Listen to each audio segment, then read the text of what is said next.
Or shut up? President Trump's been railing against the impeachment process.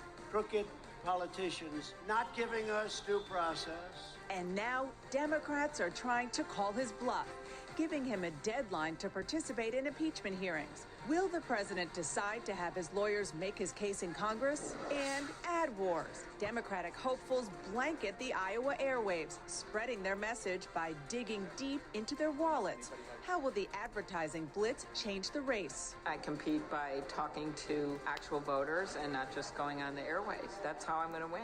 We'll ask presidential contender Amy Klobuchar about her strategy next. Plus, thanks, Obama. In Iowa, the race is on to grab some of the former president's 2008 magic.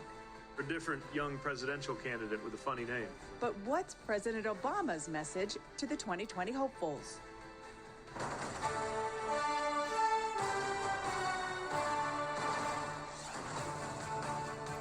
Hello, I'm Dana Bash in for Jake Tapper in Washington, where the State of our Union is gearing up. Today is the first day of a month that could define the Trump presidency, and we're heading into a critical week as the impeachment inquiry moves into a new phase.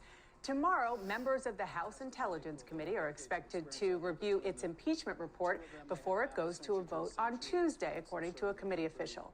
The report will then be delivered to the Judiciary Committee ahead of its first impeachment hearing on Wednesday.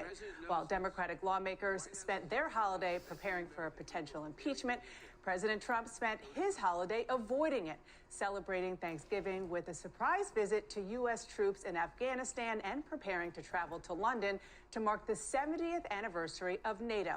All while the president and his legal team are facing a deadline of Friday at 5 p.m. to decide whether they will mount a defense before the House Judiciary Committee.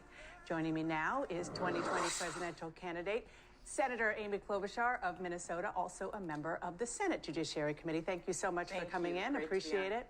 So key witnesses who might have firsthand knowledge of what President Trump's involvement was, people like White House Chief of Staff Mick Mulvaney, Secretary of State Mike Pompeo, former National Security Advisor John Bolton. They all haven't testified.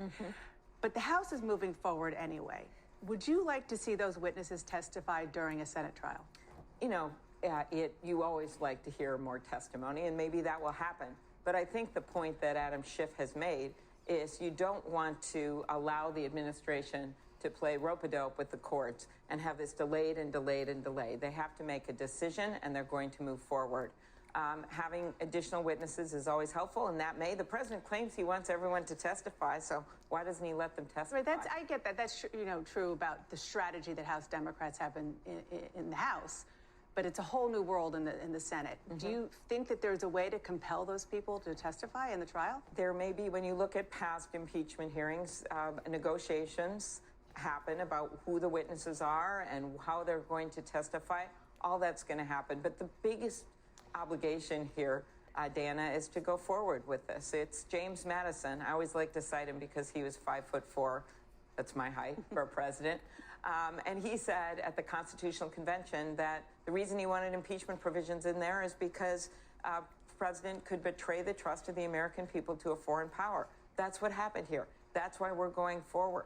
That's why you saw those incredible diplomats and military personnel and people like Lieutenant Colonel Vindman, who said to his dad,